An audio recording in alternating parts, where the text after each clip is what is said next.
You've definitely heard about Amen Thompson. Amen Thompson, this brother, hear me and hear me good, Wendy. This is a future star in this league. You've probably heard the buzz around Amen Thompson, the highlight reel machine, the electrifying athlete, the future star everyone's talking about. But here's the thing, while Amen has soaked up much of the spotlight, his twin brother Ausar Thompson has been quietly flying under the radar. And it's not because Amen's been overhyped, it's because Ausar has been criminally underhyped. Think about it. This guy is a freak athlete in his own right, playing for a squad that finished with the 6th best record in the East, yet has gotten maybe 10% of the attention his brother has. And if you've ever seen him in action, you know that makes zero sense. Take this, for example, that spin move into the bank shot. You've probably seen it replayed a dozen times, but every time, it's mind-bending. How can a player that size move that quickly? Actually, forget his size, how can anyone move that quickly? Sure, we've caught flashes of his offensive athleticism, averaging 10 points and 5 rebounds per game in just his second year, but Ausar's real magic is on the defensive end. You want to talk about raw athleticism? Watch this. James Harden pushes the ball in transition, attacks Tim Hardaway Jr., and then, wait a second, is that LeBron James flying in? No, that's Ausar, and even LeBron himself has said there are only a handful of guys in NBA history who can move through the air like that. Even Cade Cunningham chimed in, saying, they're different. They ain't like the rest of us, pure athleticism. They love the game. And coming from LeBron and Cade, that's high praise. Then there's the hilarious yet brilliant moment against Darius Garland. Ausar almost lets Garland blow by him, no defensive stance, no quick hip turn. Why? So he can time the perfect spike against Garland's layup attempt. That's Ausar in a nutshell, whether it's hounding ball handlers over screens, jumping passing lanes, or pinning shots at the rim, he's relentless. Case in point, that insane chase-down block on Gigi Jackson. When Jackson grabbed the loose ball, every single player on the floor was ahead of Ausar. Then, out of nowhere, he blurs across the screen and smacks it off the glass like he'd been teleporting. And let's not forget, his second season was anything but normal. After a strong rookie year with nearly identical numbers to Amen, Ausar missed 8 months with a blood clot. Not 8 months of light workouts, 8 months without touching a basketball in a competitive setting.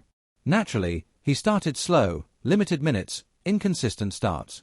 But once he found his rhythm, over the final 33 games he averaged nearly 12 points, 5.5 rebounds, 3 assists, almost 2 steals, and a block, all in under 25 minutes per game. That's absurd production in such short bursts. Continuity matters for young players, and missing almost an entire year of game representatives will throw off anyone. That's why last season was almost certainly the worst version of Ausar Thompson we'll see. By playoff time, though, he was a different beast. His body was ready.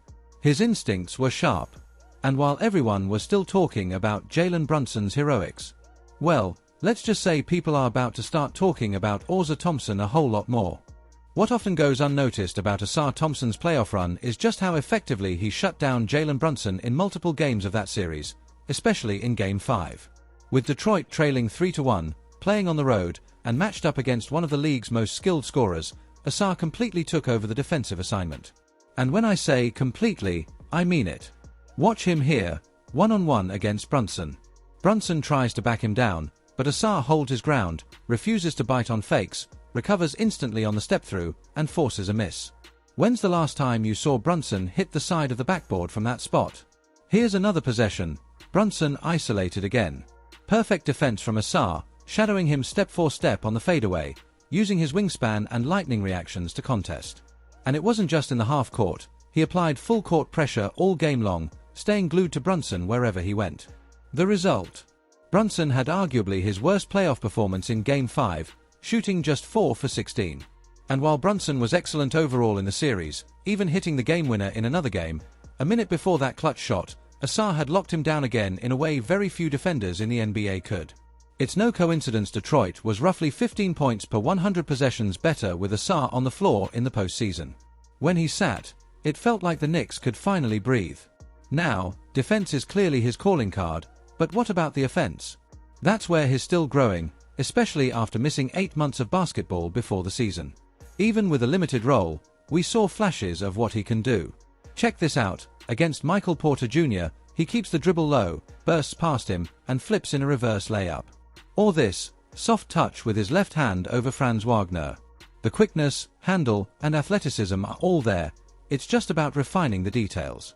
The jump shot remains a question mark for him and his twin, but that hasn't stopped him from exploiting defenders who give him space. Watch Harden sag off, Ausar sizes him up, hits a filthy crossover, and then, with Zubak rotating over, finishes beautifully through traffic. We only saw these offensive sparks a couple of times per game, but they hint at a much bigger ceiling. Defensively, he's already elite.